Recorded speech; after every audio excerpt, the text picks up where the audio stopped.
How was life?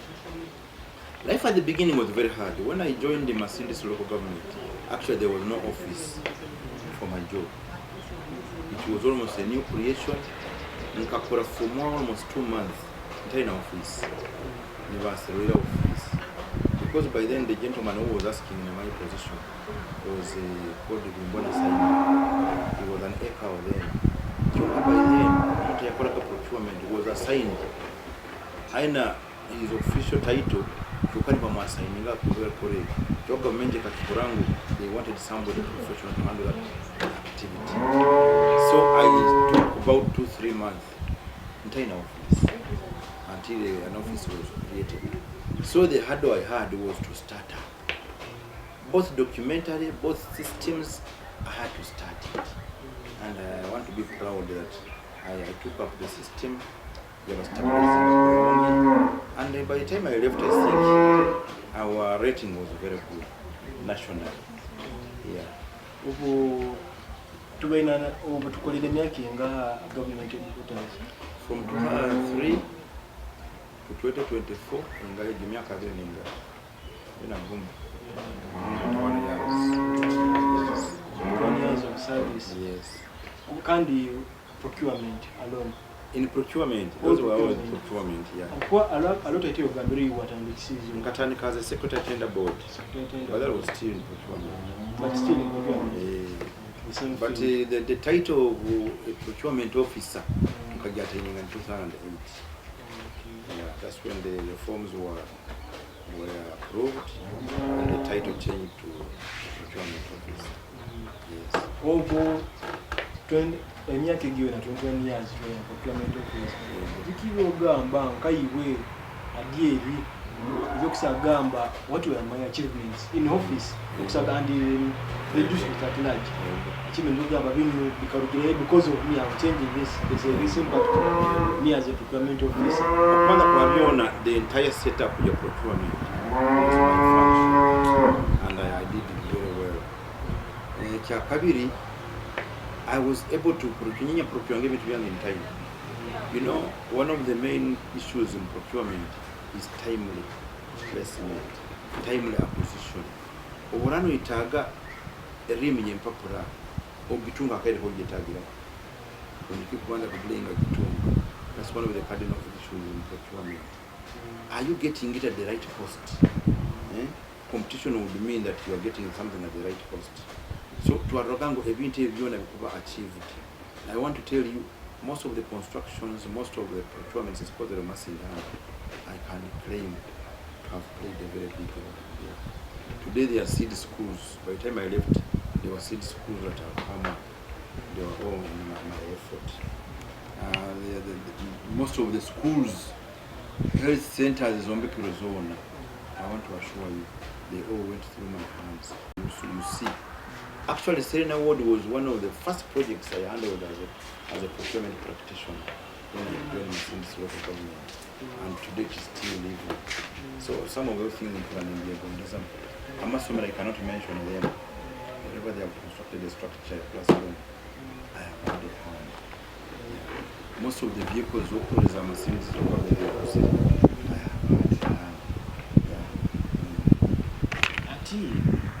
Tugarukire ebitugambiriye byonna ebyokoze as a procurement officer. Tugarukire byatwalibanyizemu. What were the hindrances, the challenges you faced as a procurement officer in a single district? In my period as a procurement officer, I realized I had to clash with my supervisors. In awarding a contract, some of the either politicians or whatever might want you to award some specifics, but then the professional you must move the professional way. So somewhere, somehow, I had hiccups with my supervisors. But professionally, I managed to go through those situations. During my time, I had very many investigations that I wanted to do, but most of them were false, and I've always been cleared. Yeah. And I want to proudly say that if you went to PPDA and took my record, they will tell you no. Byarugaba was a very good performer. That one I should assure you. So, as a procurement officer, because by then now, didn't you get disruptions from these politicians? I would, but professional, I would find a way of handling it within the right channels. They were not always. Some were not always. Omuhanda guntandikira omyama, the good thing in Gurabamu, Manyire Halinyarabit. And I want to assure civil servants that one of the main cardinal things I want to do is a very good, peaceful working environment for the civil servant. I have a feeling if the civil servant is a good work, given a good working environment, he or she should be able to perform very well. And the people must deserve good service. 21 years public servant, calling a government, I want to have a serving okay, Kakaido Wagamba, retire over William Soviet Pakusana. Ati before my retirement, actually, in Kasabo early retirement. When your salary early retirement was turned down, the ministry turned it down, saying no, you work fully. And my retirement was a mandatory retirement. Blocked the retirement period, and that's how I retired. But I had wanted to retire slightly early. Now, when you have political ambitions, you end up turning my political campaigns. I had to be patient in your planning. Really one of very supposed to.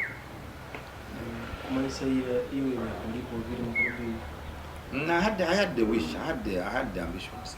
One thing I want to assure you, I've seen the politicians. I worked with the late Majara. I know how he did his things. I know there are so many things I cherish of him. I worked with the Honorable Gamija Stephen. I worked with the late Nengi Mba. I worked with the now Mr. Yahanga Cosmas. There are many things I've learned from these politicians, and there are things I feel which can make me a very good politician. Kali tukiaina Adyeeri katwantu garuke mu short commercial break. We shall be back.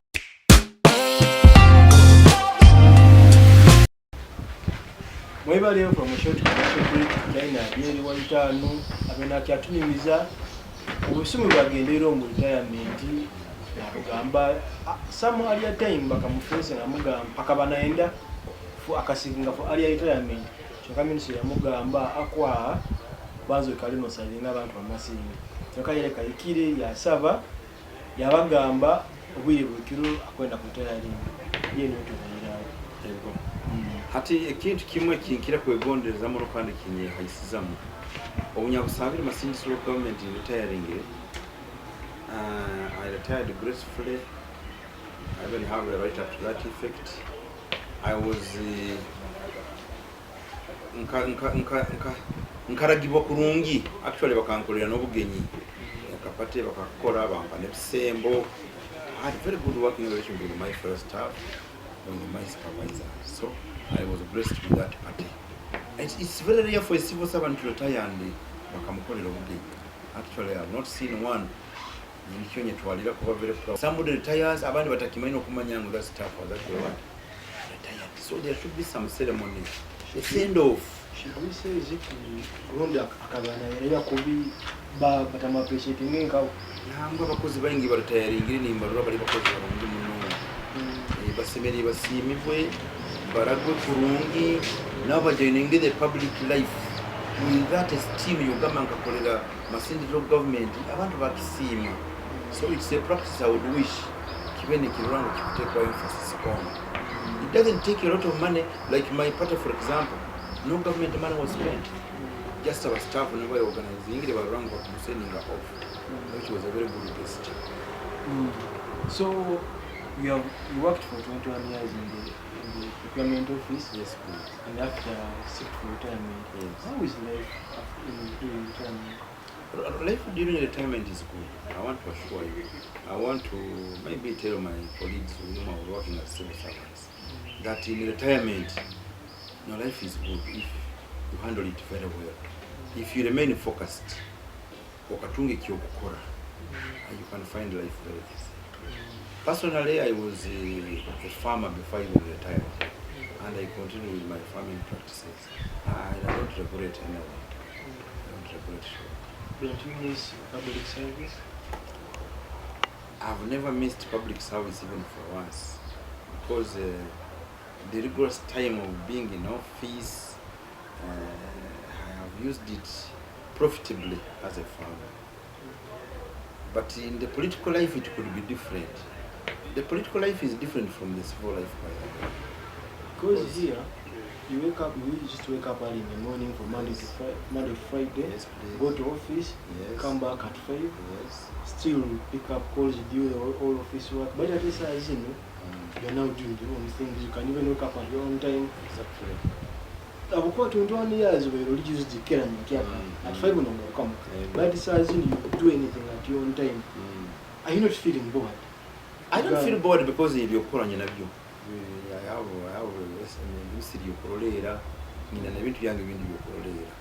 so always busy. Be keeping busy. And especially these days now that I joined the political life, it is even more busy now because I normally work with the communities. I visit a lot of communities. Some people take up public jobs, but after retirement, another office. I think in the civil service there is a period somebody is supposed to be prepared. Before somebody retires, he's supposed to be prepared. He's supposed to be cancelled. So what I get wagenda obomezi wagenda kulabamu atali mu office. But oftentimes ikintu kikorwa omuntu arobini watani kugenda retirement n'eyika atakozereki. They are staff by the way aba retiring ro amasindis government how bakodinga agenda mu office when actually the retirement had been clocked. And by then actually the system will not so much automated. But these days the system is such automated that the moment you retire, it clocks you off. By those days somebody would continue like again in office and clocking in and out. I very that he and that is a weakness of not being ready for it. So in my time, I would like to advise the civil servants. But when you are supposed to retire, or to so at the date of retirement, you should be ready to get out. Alimama Dugiano is a hungry Miaka Bagina and when a vara retirement again, Kakira and a Kafundo, Nakiulizi Miaka. Kikuba Songa, is it poor planning? Or Geno Sango, the office of Miaka. That's absolutely poor planning. But today I think it is not possible because with the automated system, you can start with your years, you can't play. And indeed, there are people you see who actually should have retired yesterday, but they are still at work. That means they must have played somehow with their years. But to me it is not good, because by the time you leave the job, you are spent. To gain a money, go better quickly to outside the job. So the earlier somebody retires, the better. Over in public service for 21 years. Yes, please. Sazino, we the one to Lobo, let us assume you are still in office. Kaluwilo, over you. We don't want to put in this way to Avalo, but the issue of Kubanza to the issue of Catalan, Kubalizo Kurugi, a tea to Jagan and political debate, but at our kinky later for the administration. Canatina will still working away this is now political. When it still was civil service. But Sergeant Garuka in the civil service thing, Kona Yuan, what out, official give a relevant over between the issue in Ankena, Catala Kamasi, Kuruga 2019, Bakayapa, Bakika Masa, Catala, the last Sergeant Alo, our Indians in now. I went to Gambe, but Yakon Catala. Quick and hatch correct. Between the issue of the environment, quick, I think the carry me, so the state. Ugenda Kemono Kwambere kwa attending bagya kwandika just prescribe for you run by this and this and this. Ugya kwisanga omuntu akurwara naikano mukuwamu. And this is not only in Masindo only. Karikin kile national problem in Uganda you. But ingero ngamba achituli Masindi yamanyo simwike atukwata issue of the university. Na yo nkeni nayo kaba administration rero kyalimu nabo tukyabona geno isanga leaders are coming on media bona bafunga they are not bringing out a clear thing. University paul manyitaka on kabango on manya on bigando on manya kono on katu bikoro bantu bakandi bisika. What is the problem? Tuko yende na what is the problem? Ichokuwa kwa wena wabona mnamnyoro kabanzi First of all, as a leader, I feel you should be honest to your people. Obagambira mazima. Obagambira ekiri practical. Ekintu bwana omanyi kikabaire kweka. Leka ku exciting abantu. Kubateekamu mu false hope. And my thinking is, for example, Katale. Nkulira Katale tukakateeka on board. Obiri wakutaka. Other than the procurement practice yange nyemanyire. Project yona we covered kuba implemented. That means the sentence was taken is withdraw. You look for somebody to do it, a contractor, but should you look for a contractor when the funds are not yet in place? That means so I think abekulembeze baitu basabwa tabaire bamazima rundi batala yazingire with the funding agency kumanya whether this project was ready for implementation. Because as a government, I know it runs a budget. The moment that funding is not in the budget, no more Kigonza Muta, it will not be implemented. Two, about Masini Hospital. My thinking is that Masini Hospital also rehabilitation yayo why kaija will takabaire, I don't know. But my approach is this. My leadership approach is that I want a collective leadership approach. I visited Tantara Bridge, just in case you have heard of Tantara Bridge, which is in a very sorry state. It's in the Chairman LC5. I want a situation and environment where all the leaders of Masindi work together for a common cause. I want to be convinced that if the LC1 chairman of Central Division, where Masindi Market falls, the LC chairperson, the LC3 chairperson of Central Division, the mayor, the chairman LC5, the RDC, the area MOP, if we all move to the ministry where this project lies and lodged our formal complaint, I want to assure you we will come back with a solution. But with such a situation in Masindi that leader A cannot move in the same vehicle with leader B, that is very destructive for Masindi. Meaning the disunity in your I want to harness an environment where political leaders talk and move together for the good of the people of Masindi, and I want to assure that will happen. Yesterday I was in some prayer with the MP for Holy County, and I told him when I become chairman of CFI, I'm going to be your chairman. I'll be chairman of MPs, I'll be chairman of all other leaders in Masindi, and I'll make sure I unite you for the common goal of serving the people of Masindi. And that one I'm determined I will. About the drugs in the hospitals, I have a thinking that government normally disperses drugs to the respective districts. But quarter year causes releasing depending on the population of that area. I want to believe population ministry yo causes a praise in Basin, telling your population a prevailing matter. There is a need to feed the Ministry of Health with the current population in Kumanisha ministry in a wrong number. That's my thinking. The numbers they are using to determine the amount of drugs they are sending to Masindi may not be right with the actual. But I think is it for all those years ministry in a following information? My first target was to ensure that I cross-check these facts. Where does the ministry base to send us funds? If it is rhyming with the population here, I'll come back and rest.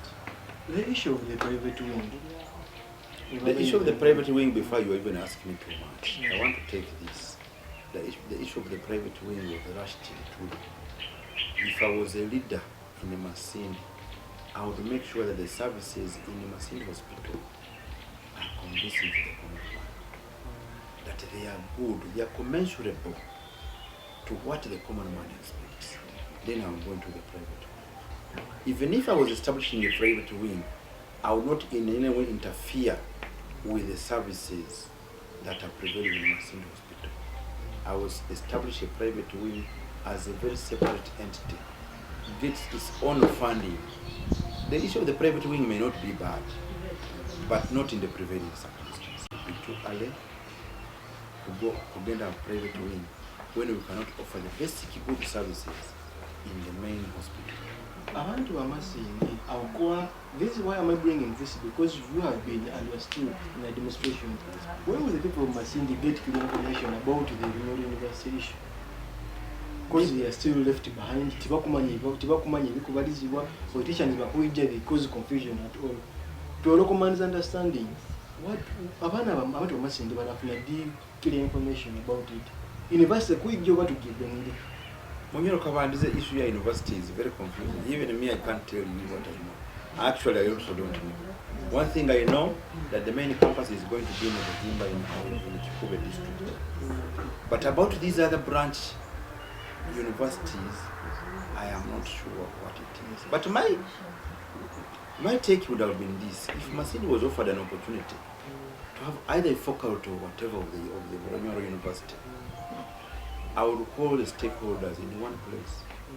We deliberate and decide it that day. If it means putting it to a vote, I would believe that we decided.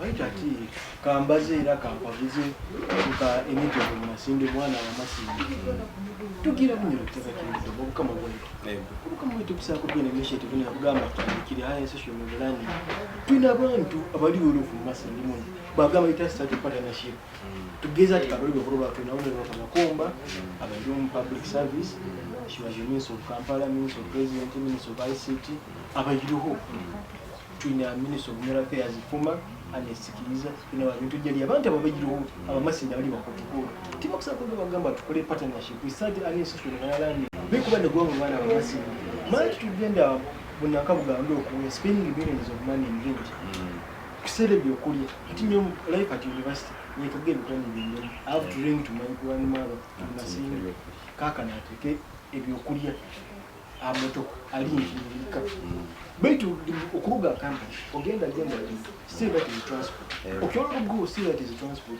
okyote ko ogenda bura makale things are very expensive nanka obugando. I'm speaking to a level of omuntu omwana wa hami to the betterment nanka generation toka when you look at the kingdom talks about an initiative about people abantu the world to the people in Masindi tuino mugisa tuina abantu kuruga Masindi minister of finance Matia Kasich mwana wetu mukambi prime minister of mukambi tuina abantu wengi mama tuina state minister muyako mwana manaka baram tiba kuswa kuruga bakatendeka gamba it has now bring us to this kintu kale tuangire kabalega kuliji bakaleta baleta nankemba baleta oyusiyo batana kyambogo but that is not enough abana tukiyabona abamugenda kusoma ogenzo katunula nankeno isibati university America dili okatunula Victoria University amba kuhanda amba kabalega secondary school it is even very big university kulikana ogenda katunula kia you can sam kana bolika dili Masindi we still have a lot of land ojiko gamba kukwata to gamba now kabalega nambale ida tinga mirugo but I'm just giving an idea kabalega nambale ida bakateko university a hostel is kuja Masindi opportunities is kuja Masindi mimi nimekuja tulikugamba sazo nikisite wanasereka na akawa imam kiwa kuombeke isazi ni mimi ngenda kuja mali mu kisite yenyewe ina kisite inakaki ya kabila kile opportunities is kuja kandi zikufura bawo timanyiri what is our problem igwezi onareba manyiri chikizo muyuta kabana ngamba disunited Masindi ngabo kuba he was the first mayor of the Sabiti hoimeka kuna mayorship igweza ali mu chunga sazo ni hoime Masindi tukusigara hansi what is our problem? Our problem is unity. I want to tell you, if we have leadership where we cannot unite and talk one language, omuntu sobora bagamba ihanga kwanga ikwatanizibwa. If we reach a situation where we can unite as leaders and create think tanks, we have brains by we must into inabana basomeri but you okura they have think tanks creating a forums where you can meet these people and think what is good for Masindi. It can lead to an attitudinal change. I want to tell you one other thing. Do you know there are very many Banyoro men and women who work in Kampala and Jinja, and they are not ready to come and develop Masindi? As a leader, one of my ambitions is to make sure that I create a forum where we invite these people in Kampala, in Entebbe, wherever. We sit in one house. Masindi is for all of us. It can only develop if X, Y, Z puts his hands together and involves Masindi. Koima has moved very fast, by the way. Bana bainga bazaro koima bagarukira mu kudeveloping ayo tukenda ku attracting abana baitu hano eno attitude yogamba manya Masindi bagondeza isemera kwaho tusomere kugondeza ngana. It's only then that Masindi will evolve. The issue ya Bunyoro University is should do something. It's good for all of us. I want to tell you. Why don't you create think tanks? Why don't you create exposures? Kurango this thing is done now once and for all. I want to tell Mr. Kabandize, my attitude is this: if I have a difference with you, it should not interfere with you. Our differences should end somewhere. Masindi is bigger than anybody here. Masindi is here today and tomorrow. Beyond some of us, we should allow Masindi to move on, and our difference to become later. But what are those differences that cannot be ironed out? I want to tell you, the people in the South beat us on one thing. You develop a problem with somebody today, tomorrow you are friends, tomorrow you are developing. That's what Masindi should go for. Other to Jakukalire Nyuma, lamenting. Talk about the attitude towards our kingdom. The kingdom, the people's attitude towards the kingdom has not been that good. If you look at the kingdom of Buganda, all of Buganda embrace the kingdom. Naitwa tukutaka kuhindura tulenge kuembrace the kingdom yaitu. Tuki empowering ile. Ekinte ekyo Adyeeri. Obukama nkabo bonyine tuwekondesa abantu baabo. Buganda kingdom egira activities nyonka nkabura bubura linke kondwara mu kikari kyetu bukama bwaitu. Mbeya University Bentu Norora Abaganda they have what we call Baganda Ngobazambo. Buganda kingdom officials barugayo egoni bamichinga abana bankobazambo in all universities. Ekiro funa delegate bakusindika. Umukobazambo abana abanyumira benyumiriza. Omwana ita Baganda bona zambogo bozota musiri ne ibara. Atinyo kabandizo atinyo akale nyo kabandize tizoke. Bero omwana omuganda zambogo manyi zambogo kikumara kiyoka bayitite nkayito. Buganda Bunyoro kingdom tetugire ekatwe gonde sankayito. Ujja kusanga Bunyoro naka Buganda kingdom nabagereka wabo omugo wangu wo agire ekisagate kyabana stage by the best schools kumanya kwitinga awareness ngolete to you as a kingdom.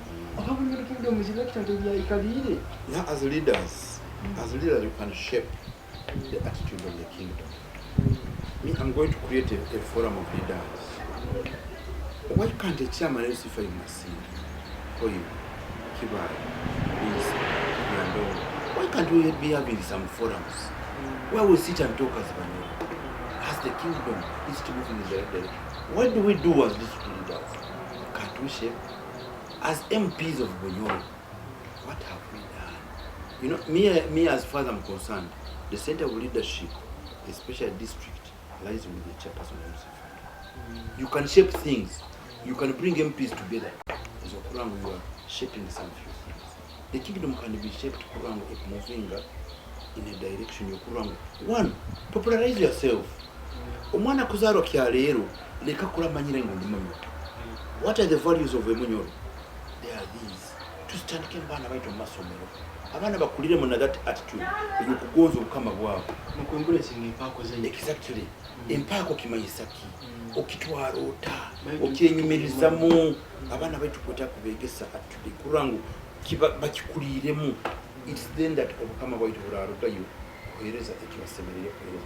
Abaganda batera kintu kino. Omwana bananzaaro manyandi muganda.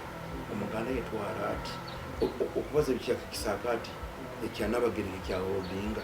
It has shaped very well in making that the family lasting. Omukazi yetwara toma. Omukazi twara ataliba. Yategereza ajwara atomukazi. It shapes its society. So it was leaders we need to come up and see that these things are actually coming up. Tutandikire na hansi abakuru bagurubireira, they may not change very fast. Baita bana bato tulenge tukubakuliza mu nge society z'abantu. It's then that the future will hold of the kingdom in the Ekinde kyakora mu kibaino ogambe ekyo recently tuna group yaitu yaba itananiza abana ba Masindi Together MUTSA, the forum Masindi University and Tertiary Student Association. It is a WhatsApp group. By the way, it is now a community-based organization in a leadership where you do every year organizing a camp. Aloigenzi bakabana nkalo aloto abaire kabale galo abaire sinjabo tubakani abaire bijenje kale every year bekana bachenjinga kwedendiza abana babunyoro ogyanusanga abana baba babaire bagende kabe share idea Florence umani mu parliament una ilo Florence na watahamu eta kintu kya fura make kurura abana bunyoro graduates akamanza gamba abantu abamasindi graduates from 2015 up now baitwe ngagina kura ya group yanzikingura WhatsApp group ya bunyoro graduates yakya kingura masindi graduates baitu mujya ko isanga the ambition was just kusera kabu ite kyamani muno kutusera abana budget tikiru kyamani mukiya wakwe namba for the forum we WhatsApp basi asira kabura mareka ruru akolese just for her political ambition za mari atutayisi leaders are using as but kuri security tukoze futa kubayuka at inyo kimwena kura. In fact I'm hearing that for the first time and I would be interested because involve us as leaders. Mutsa yeri yo when you involve us don't go for one specific leader. If it means calling all the leaders in some forum na you mkabana board you are going to know where these are plans, these are bishops. Those leaders that agree to move with you, move on with you. That's those that do not want to move with you, leave them, they will follow you. My personal take is that as a district chairman, those are forums that I should encourage and even sponsor whatever I can. Because when you keep on shaping a society, when you keep on I'm going to a data bank. Yabana banyoro bamasindi bayinga basomere. How many doctors do we have abanyoro? Twina doctor bayinga masindi. Mutwine doctor kolera mulago, onda kolera nsambya, onda kolera jinja, onda kolera. Let's have that data bank. Have it to be in our know. There is a daughter of Byarugaba Godfrey who graduated in medicine 2 years ago. Has she been placed? She's not yet placed. We need a doctor in Masindi. Let's look for this lady. Can she take up this job? Good. Those are things I'm going to do. I want to tell you. I don't want to see a situation where abana betu bakubulira yoku baka getting even wasted batamanyiwe. I'm going to have very many data banks. One data bank of human resource in the family. And to help me for the future. You know, we can place our people, whether in the Masindi or outside the Masindi, through various friendships that we have. So when you place one child today, that one child will come to you.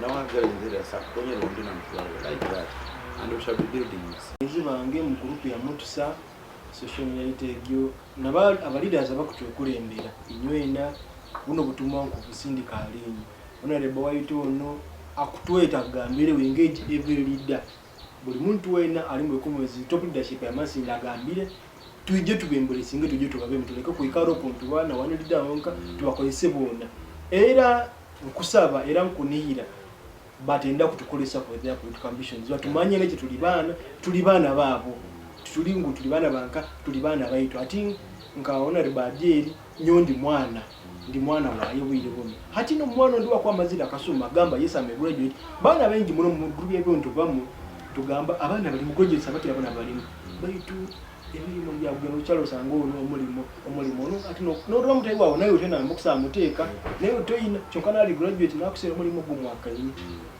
baikani basabe mirimo bayiraba anyone na era na ginji museje ndo zirege anyone wano muri mubaira Masindi ina baira bandi hano amwiri tuwaka muri mugona baitu mwana kubaze mwana le graduate era abana bamutse nywe na kubasaba muigire tase embrace this abaida zetu basibule atakumanya leader wena I can reach out nkusaba kubaikali yabona abantu leader wena tukusaba tukusaba if it means writing kubesiga you can do the writing you have done this naka before nkusaba kuandika mtu baikire if they need arrangement yona tukusagikora ntujja tubagambira vision yaitu era radio talk shows zitukorezo baira mu video bwa MUTSA campo tukisaza ngira mtu zebe singana mane bana basajja baitu bwanu abaona de baitu nibakituongera mbakwatu bana babo tuli bana abandi bona kale tugenda for short commercial break tugaruka ntu Mariana Adyeeri White